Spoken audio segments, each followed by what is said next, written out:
Welcome to Tea with the President, special Tuesday night edition. Uh, yes, President Naokimi and I are here. We are going to talk about last week and, how it went, some highlights, some challenges, sip some tea, maybe spill some tea. Yes. Oh, you... Is it actual tea this time? Yeah. What do you mean this time? The real tea is that sometimes we don't actually drink tea on Tea with the President. We drink I water. have cold mugicha, which is Korean poricha and English barley tea. It's really, really nice when it's cold on a hot day. I do actually. I have water today. Yeah. Anyway. Yeah, so if you're joining us for the first time, this is a casual conversation. And if you have a question for President Naokimi or myself, feel free to put it in the comments and we can highlight them, talk about them. And then we also have some kind of conversation cards that we might, talk about today. Yeah, how are you, President Naokimi? A little tired. We were driving all day today back from Virginia. So, pretty much all day. Well, it was kind of like we did have a break in between, but just got back around an hour and a half ago. So it's a bit of a drive. Yeah, long drive. Yeah. Yeah. But glad to be back home. Glad to be back, I'm sure. And also, I guess we can jump in and talk about what your highlight for the week was. Yes. Well, I just got back from a trip from Virginia.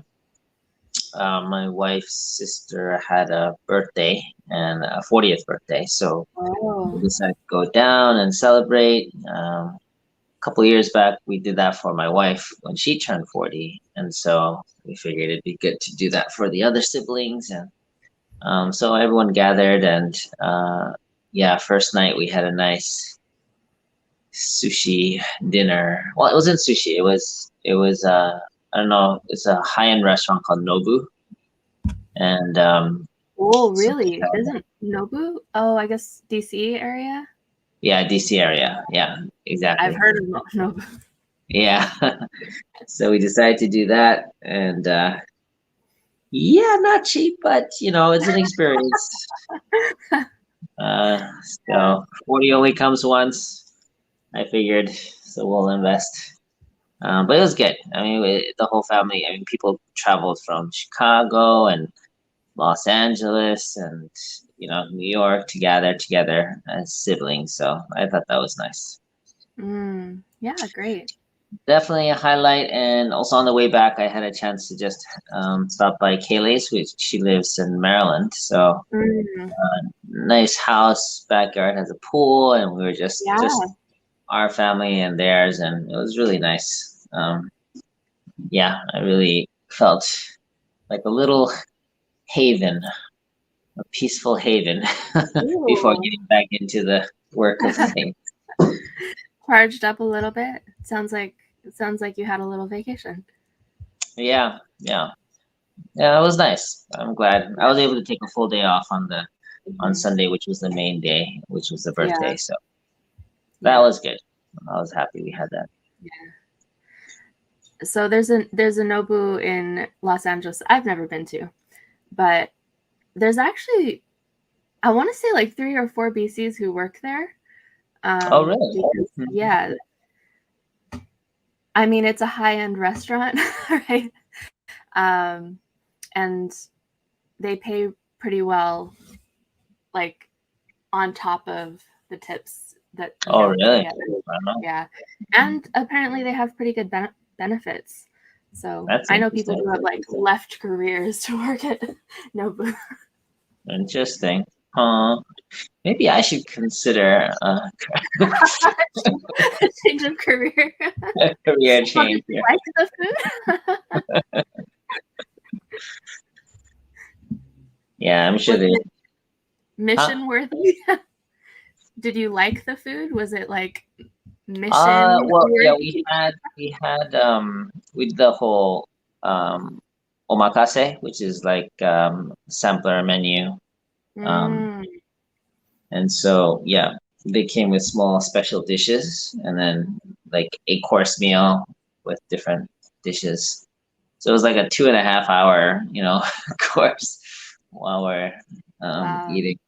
But yeah, Wow. each dish was very special and nice, and yeah, so we did the whole Asian thing and took pictures of each dish.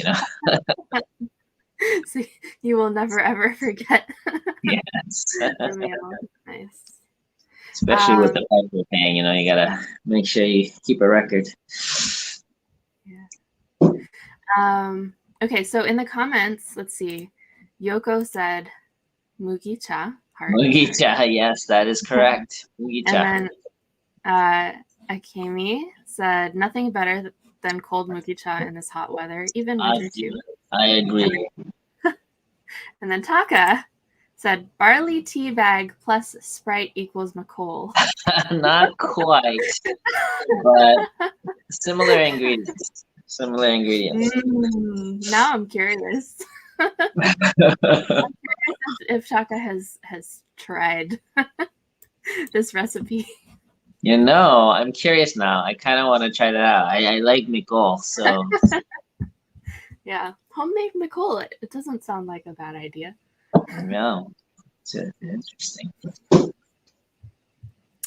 Okay, so then what was challenging about this week? Well, the usual kind of busyness, but I think one unusual or different kind of challenge was my brother came over to help watch my dad during the week, so we can go take a family vacay. And yeah, we're just sticking out for ramen dinner and just chatting, and somehow one thing led to another, and we were like arguing, and yeah, it was interesting. It was argument around the difference between faith and truth. So kind of like a almost a theological or value based kind of debate was kind of going on, Right. and he introduced me to a new thing. I don't know if you guys heard about it before, but the flying spaghetti monster. It's Yeah, I've heard of it. you heard of it? Okay, yeah. I've heard, So he but was surprised I didn't. explain I it haven't. for everybody. Huh? But explain it. Yeah. So anyway, after he introduced it to me, I spent some time just looking it up and understanding it better. Did my own research.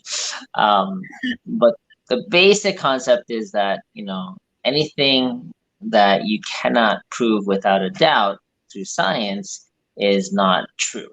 That's kind of the argument. And then so anything that's kind of faith, which by definition is kind of believing in something that requires no proof, it's kind Right. of at an odds and ends. And so the whole concept of the flying spaghetti monster is that it's kind of the religion of some atheists, which is Yeah. basically saying that if you believe in something that like God who's invisible and there's no proof for, I can believe in God being a flying spaghetti monster, and Right. you should respect me for my own beliefs, and then they would actually push for having that curricula like into the to challenge those creationists or anything that includes anything beyond science, that they would challenge it through submitting their Right. own belief system through this flying spaghetti monster. Anyway, it was half humorous, but also kind of Yeah. it does make you think about what is the distinct difference between just random belief in anything versus something that is your personal faith in a religion or a set of beliefs. So, anyway, Mm. it was quite a dynamic argument we had. the challenge was I still had to prepare for my sermon the next day. So I was up till like midnight arguing, and I'm like, it was a good argument, but was it worth it? Was it worth the time? So it wasn't the conversation itself that was challenging, because I thought that that's what you were gonna kind of get to, but it was more like it ate into your sermon preparing time. Well, I think the conversation too. I mean, it made me think a little bit more about that topic, and this whole argument of truth requiring proof. It's a pretty solid argument, but then the question that I had was, well, are there truths that have not yet been verified but are true? Yeah. And I would argue that, yeah. And there's deeper truths, like in theology, there's the capital T truth, which is this inherent deeper truth that goes even beyond theology.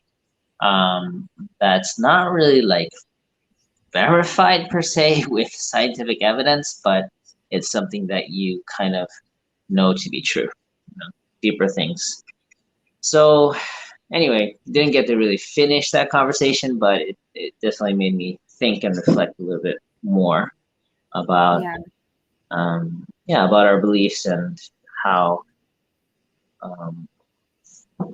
people are seriously seeking for truths, and they're grasping at something that's unchanging. People are trying to find something that is secure or stable in a world where things are so confusing. That's kind of one thing I took away from that experience.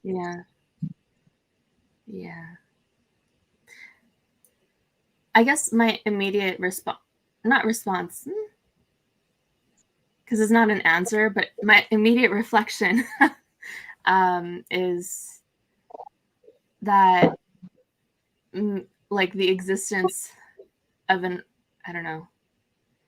a belief system like the flying spaghetti monster is kind of an indicator of how throughout history such a line has been drawn in the sand between science truth and spirituality truth, and how people insist on keeping that line when it shouldn't have been there in the first place. It was interesting because I was saying, that's one way of approaching truth, and there are other ways, and almost he was like offended. How dare you compare your approach of truth with the way of defining what truth is? So it was definitely, it was like a value set that, holding on to as a almost like a worldview that can give some sense of understanding or meaning of how things work in this world. But anyway, my argument was always like this is a very limiting perspective if that's the only way you can define truth. So anyway, that happened this weekend. Well, fun. Glad to hear you had a colorful conversation with your brother, and you still got the sermon in on time. So in the comments, by the way, there's just now there's a kind of separate side conversation that's happening about tea. About tea. The difference between what mugicha and boricha and Well, that is quite an appropriate chat to have on Tea with the President. I mean, anything is possible when you actually show up to Tea with the President with tea, I guess. Okay, so what was the key development this week? Well, this week we're preparing the International Leaders Report, and then I think something happened in Korea. I heard that there might have been like a COVID breakout or something, but they had to suddenly postpone the Cheonguk leaders meeting a couple weeks. So we're A little bit of a breather, but it's kind of like we had to like rush to get it done, and then all of a sudden it changes. So anyway, Mm. I'm okay with that. And then we had like Peace Road events for Sub Region 1 in the Bronx. And yeah, I thought that was nice. I mean, we actually had a proclamation from Eric Adams, the future kind of New York City mayor. So that was Yeah. pretty.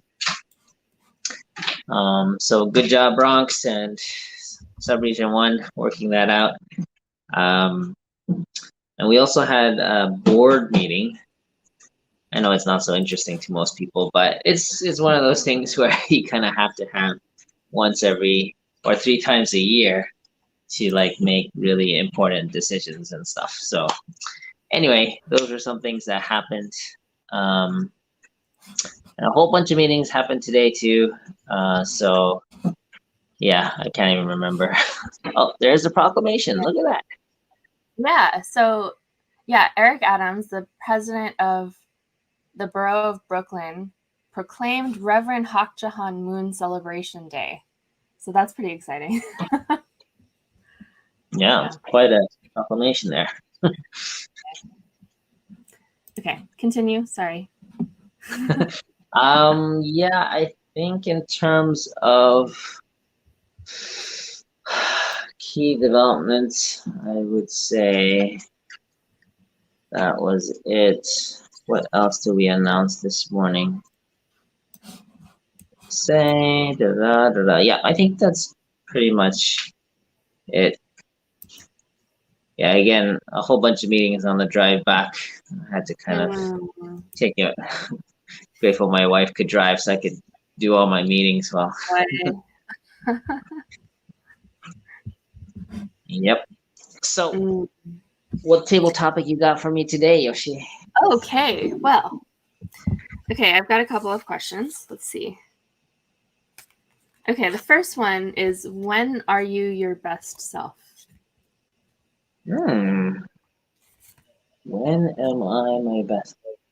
Well, after I get 7.5 hours of sleep. Definitely contributes to being my best self.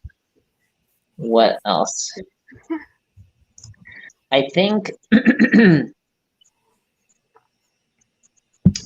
yeah, when I'm in my zone or element, I think I am my best self. So that's usually when I'm either facilitating a meeting or doing a coaching session or giving a sermon, but mostly a live sermon. Right. I think the dynamic with the audience definitely contributes something. So,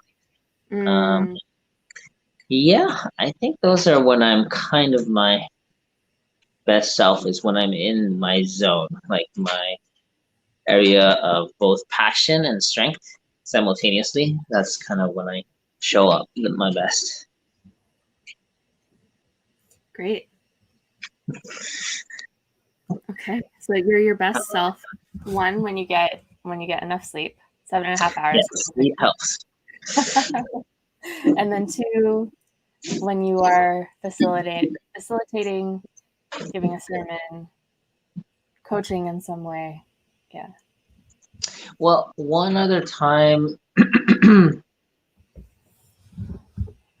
I'm trying to imagine what the exact specific scenario is, but when I'm like with just hanging out with my family, then without like having to worry about stuff, then that's also another moment where I find myself just being just being me, and then just enjoying that dynamic with my kids and wife, like joking around or teasing and just having that time together. So that's another kind of side of me that I can also see. Yeah, where my best self shows up. When I have a moment to breathe. So, like when you're on vacation. Yeah, like when we're on vacation. Once in a blue moon. Great. But I'm grateful. I'm grateful. Yes. Amen. Okay, so the second question I've got is, okay, so I guess we could choose here because the card says, who in our family am I most similar to, and who am I most different from? And so I guess you could choose your family, or you could choose like the organization, Heavenly Parents Holy Community, if you want. Interesting. Similar and different. Well, probably I'm most similar to my youngest sister, Harumi. Okay. Kind of like more joyful and bubbly in nature, generally speaking. Okay. I mean, she's more of a joyful than me, but yeah, I'm more of a kind of optimist, I would say. Yeah. Different would be, yeah, all my brothers are very different than me in different ways, so it's really hard to say. Yeah, but I would say each of my brothers were just, each of us are very different in personality. So So I you're have three equally, brothers. I Yeah, see. You're equally very different from yeah, all of your brothers in different ways. yeah. We would probably even claim that we're not related, kind of different. So besides our last name. So if your family was like on a line or a spectrum, where would, like, your brothers are on one end and you and Harumi are kind of close to each other, where are your parents on the spectrum?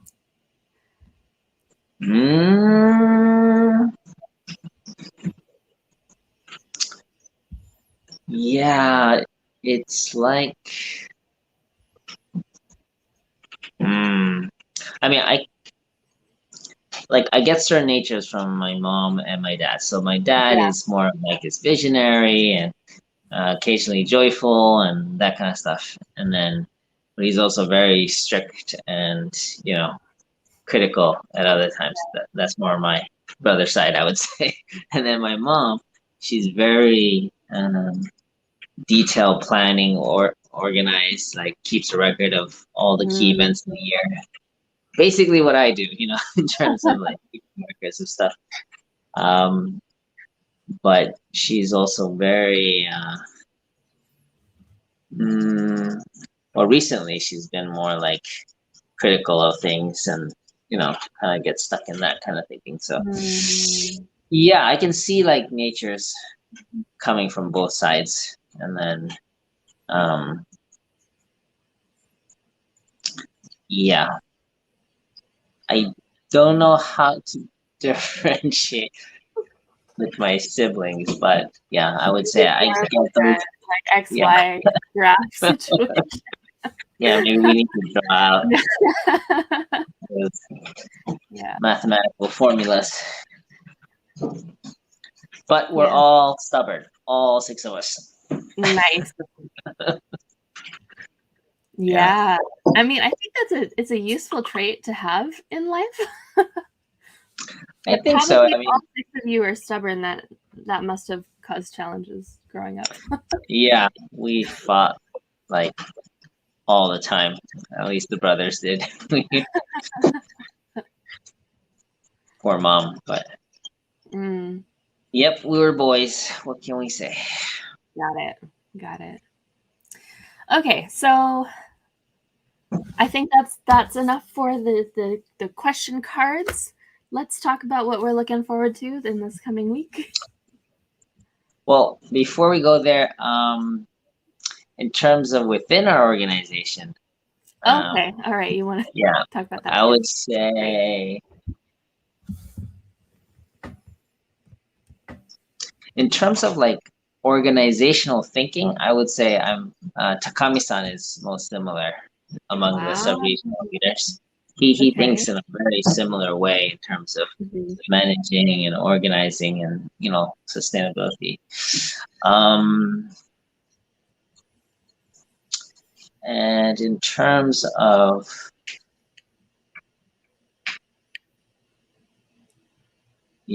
critical thinking and just relationships, I would say relationship management. I'm close.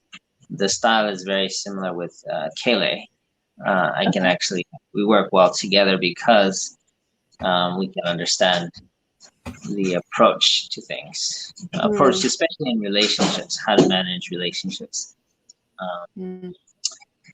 Different.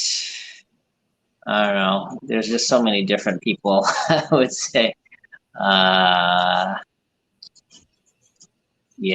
Probably Dr.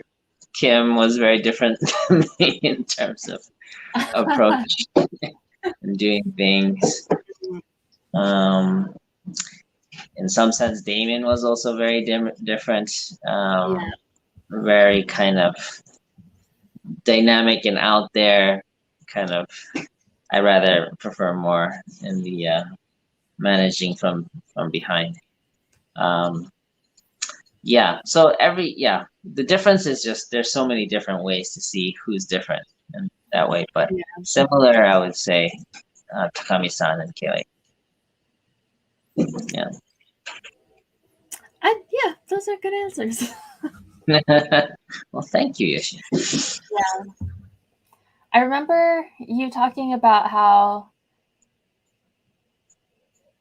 your relationship with Dr. Kim changed when you could figure out what his kind of priority was that you shared. Values. Yeah.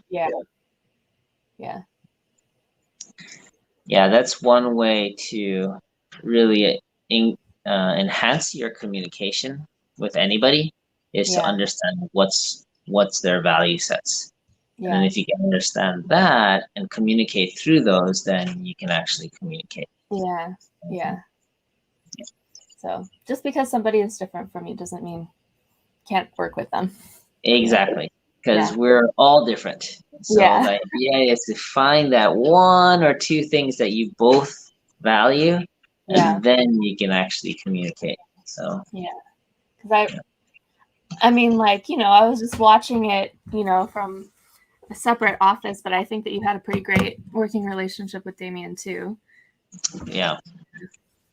There's certain once you understand people's what they value, then you can communicate with them, and I think that's a really important skill actually to develop to be effective in working with them.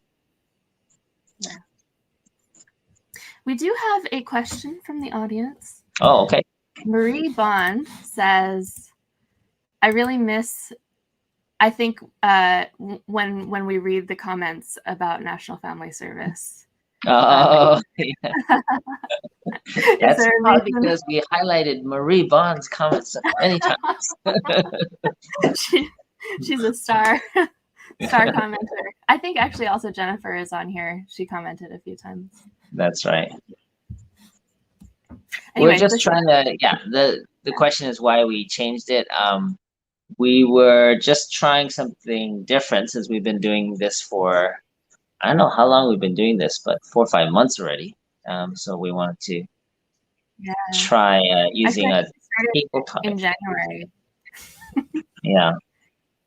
Yeah, so that means it's already been almost 8 months. Yeah. Which would be crazy.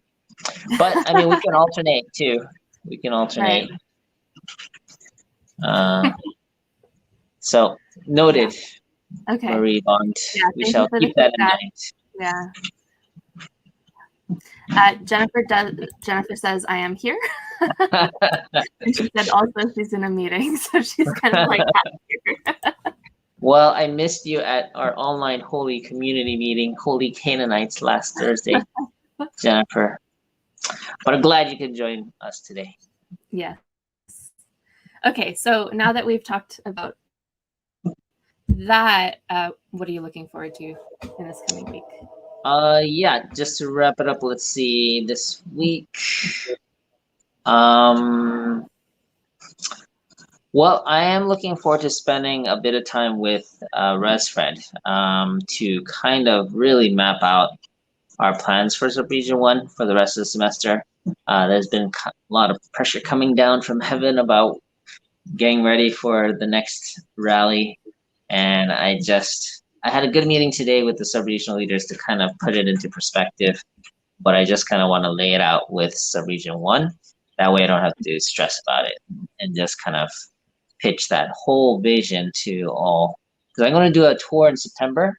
District 1 Okay. first week, District 2 second week, District 3 third week. It's going to be insane, but I want to Like a get clear. physical traveling Yeah, tour? like a physical tour.